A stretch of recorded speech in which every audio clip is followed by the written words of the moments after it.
আসসালামু আলাইকুম গাইস, কেমন আছেন সবাই? আজকে বের হয়েছি একদম সকাল সকাল, রাস্তা এখন অনেকটাই ফাঁকা।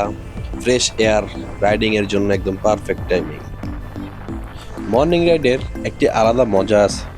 বাতাস ঠান্ডা থাকে, রাস্তায় ক্রাউড কম থাকে আর মাইন্ড ফ্রেশ হয়ে যায়। যারা এখনো মর্নিং রাইড ট্রাই করেননি, একদিন অবশ্যই ট্রাই করে দেখবেন। আজকে একটি ইন্টারেস্টিং টপিকে কথা বলবো, বাইকের মেনটেনেন্স। অনেক রাইডার মনে করে শুধু পেট্রোল দিলে বাইক চলবে, বাট আসলে বাইকের কেয়ার না নিলে লং রানে প্রবলেম ক্রিয়েট করে। তাই আজকে কিছু বেসিক ব্যাপার নিয়ে আলোচনা করব, যেমন প্রতি মাসে চেন ক্লিন আর লুপ করা, ব্রেক চেক করা, টায়ার প্রেশার ঠিক রাখা। এগুলো ছোট ছোট কাজ, কিন্তু বাইকের লাইফ অনেক বাড়ায়।